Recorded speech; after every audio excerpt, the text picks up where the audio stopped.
DJ and PK, it's 97.5 The Zone. Audio has surfaced of BYU defensive lineman Tyler Batty giving a fired-up pep talk to teammates at halftime of the ASU game. He used profanity. Oh, no. What should happen? Did I sell that property? Oh, no! What should happen? Oh, it was the oh, no was to me. Oh, no. Who can you believe it? Yes, I can. Yes, I can believe it. Have you heard all the audio ever? And Lance, absolutely nothing. Just like what war is good for? Well, wait a second. Whoa. Back it up. Beep, beep. Let's hear it first, and then I'll comment. You can show how much you care about how you play, and I see a including myself, now he's showing that man, we did too much. We worked too hard. We will put our lives on the line for this game. So what the are we doing out there, man? Look at the guys around you. We sacrificed for each other. We played for each other. And fight it out. We're putting out and they hate us. They hate us, man. They hate us. They have a football, but not us, man. We care way more than that. I tell you, because I saw our off-season work. I saw what we really do. I've seen how much you guys care about this. Hey. So why are we doing it right now, man? We got 30 minutes. Man, for me, it could be pretty much the last 30 minutes of my career here. That's how much it means. That's how you guys want to go to a championship? 30 minutes of our best football is what it's going to take. Yes, sir. It's going to take you looking at the dude, and looking at the dude next to you, looking in the eyes, and tell him, hey, I'm going to give you everything I've got. I'm going to give you everything I've got for the next 30 minutes. I ain't going to complain. I'm going to play my heart out. I don't care if they got to carry me off the field at the end of this game. That's what it's all the time.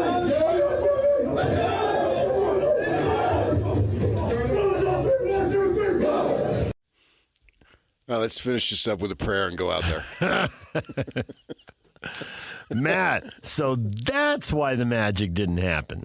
Well, it did happen, man. My gosh, they played a lot better in the second half. They dominated. Nick, he should have given that speech before the game, then they would have won. You didn't know that.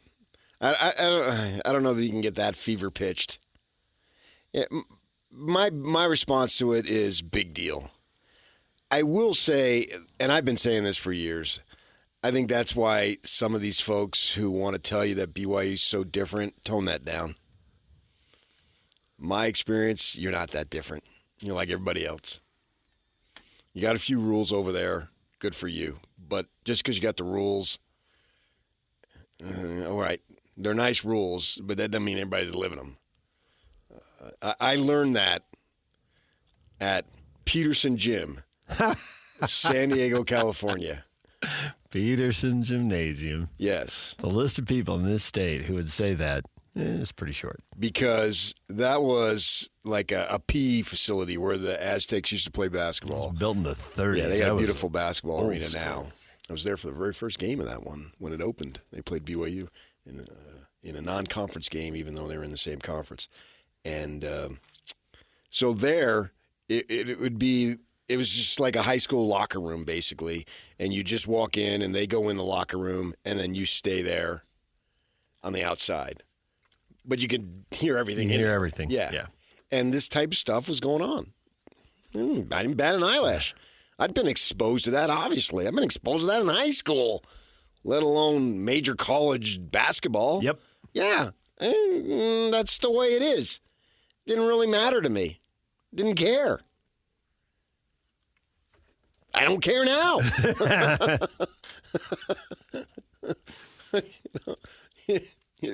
Hey, it meant something to Batty. Good for him. Tyler, let the team and university handle it. Outside of that, move on with your life. What do they handle? I think it's a former basketball player. I think I know who it is, but I'm not 100% positive.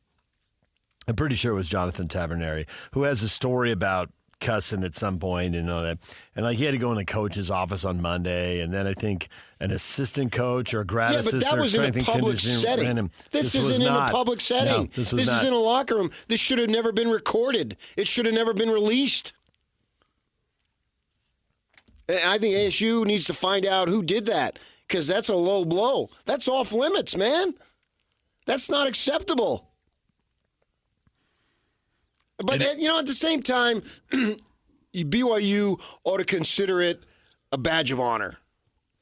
Because you are thought of as different. If that would have been, Dillingham there's right there on the field. He's dropping bleep and bleep and bleep right to the referees, in front of everybody. He was MFing referees. Right, on he's a mic. going nuts. And everybody could see it right there. And that's another story. And here, I've heard stories of, just one example of a basketball coach lighting up his team, and he doesn't realize it, but in walks a general authority behind, and he can't see, but the guys can see him. And it's like, psst, psst. Hey. Yeah. You're in the moment, man. Come on. I've used this analogy before on the show, I'm fairly certain. I know a guy who's a former BYU walk-on. They got into a scrap. And we're talking years ago, so this person's well removed from their days at BYU. They got in a scrap, they were a walk-on, and they unleashed a string of profanities, turned around, 3 members of the 70 and 2 members of the Quorum of the 12 standing right behind him. Said he turned around and thought his life was over. Human sacrifice? No. Seems intense. No, but one of the I know. And then one of the 70 looks at him and says, "We get it." That's all that was said. Guys, Jesus came to heal the sick. Uh-huh. And I was sick last week. I go down to Arizona. And you got sick. I got sick. I spent Friday the whole day in bed, and it was 78 degrees out. And I literally spent the whole freaking day in bed. Jesus came for me. We're all human here. If I'm BYU, I don't even acknowledge it. I just let it go. No. But to just tone down how different you are. Stop telling me you're so different. Not that they're all doing it, not that Tom Homel's doing it, or any of that other stuff. But there are people out there who want to tell you so much that they're different. No, the basketball team is no longer different. It ain't a bunch of RMs running around shooting baskets and running Hoosiers-type offenses here. That's long gone. Recruiting multiple guys from the other side of the world, and Yes. the NIL payments are healthy. Yes. And you're about to get this kid down there, AJ Bastanza. DeBonza, but okay. Right? And he's going to come in here and now you got a slew of one-and-dones. Kevin Young's here to win. And I appreciate Kalani on Saturday, and now we go to church tomorrow. Great. Good. Go to church. No problem there. You are a little bit different, but aren't we all just human beings here? All right, I want to bring some levity to this conversation. Our good friend Alex Curie just sent me a text. It's funny. He sent it to me, too. It's funny. That door creaking open and closing during Batty's speech was the Holy Ghost leaving the room. That's a good one. I laughed. I chuckled to myself when I got that text. Yeah. Jason, the ASU staffer should be fired, and ASU should pay a fine for listening in on the halftime conversation. We don't know who it was. We don't know who it was. The assumption, BYU never sell out BYU, so it must be ASU. Right.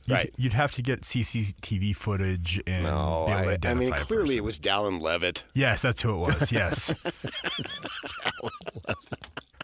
He had some thoughts after the game as well. Adam, Tyler will get more respect if he stops flopping for penalties. Oh, he did that one time. Just somebody get that audio to Jeff Benedict. I did think of Jeff. Hey, Jeff, here you go. I've never heard. Well, you haven't listened very close. Thousands of people running around. Go over to the practice field on Monday through Friday. You hear it every freaking practice, basically. So I have heard Bronco Mendenhall swear at his team. I can just say, I'll just leave it at that. I don't like to name names, but I'll tell you, well, so have I. Whoop-de-doo. Who cares? I certainly don't. I mean, if that did, the only people you'd have going to church is that old lady who brings the knitting to the basketball games. Pretty much. That'd be it. I mean, come on. Scotty, I'm going to laugh at the hypocrisy of it, and then I'm going to stop caring. Of all the fun things BYU players have done against the honor code in the past, this is quite tame. What is the hypocrisy of it? He doesn't spell it out. I assume it's the saying you're different and you're not supposed to do it, but then you do it because the game's on the line. Did Tyler Batty ever profess to be different? I've not heard Tyler Batty say that. I am different than you. Because the problem with the I am different than you, the implication is I am better than you. Mm-hmm. That is how it gets heard. Right. Right. That's you can say whatever you want, but you can't control the message. And I think that was the big thing that was the whole Austin Collie uproar. Is we're on God's side and you're not. Now, he never intended that. That wasn't the point. The point for him, and I was interviewing him. That was a one-on-one, and I was there before he went on his mission, and I was there after he went on his mission. And the program was in shambles before he went on his mission. And every which direction you could go, that's the way the program was going. It couldn't win a game like that before. Right. And he was making the point when he came back that Bronco had unified it and everybody was going in the same direction. That's what he was talking about. And it seemed so outrageous at the time. Now everybody and their dog is, well, I got to credit God. Well, wait a second here. What about the other side? That is totally taken off. Yes. Yeah. It's just routine now. Right. It's like, okay, that's going to be the first answer. Now let's get to the second question. Right. Yeah. It's what's the word? Rote. God is good. Well, what about the other guy over here? Does he think God sucks? Because he lost the game? Yeah, so and we go back and forth now on this stuff here. It was entertaining, and did that help? Well, outside of the one bomb where the kid got loose, they pretty much controlled him. I think that's the only points the Devils scored in the second half, right? Yeah, that was it. It was 21-0. Yeah. And they hit on a big pass play. The secondary, you take it, I got him. They just let him run. I don't know 60-some whether yards. the corner or the safety. Somebody goofed. Right. And there you go. So you got that thing going on there. Other than that, they own the second half. That game has 2-3 more minutes. They win that game. It's like the Vegas Bowl all over again against the Utes. Another mid-game turnaround. Yeah. Because obviously the Cougars would have stuffed the Utes in that Vegas Bowl if they had another 5 minutes. The fifth quarter would have been. All right, DJ and PK, it's 97.5, The Zone. Darius Lasser, Cougar wide receiver, joins us next. Corinne Reed, Ute linebacker, joins us at 9:30 right here on The Zone.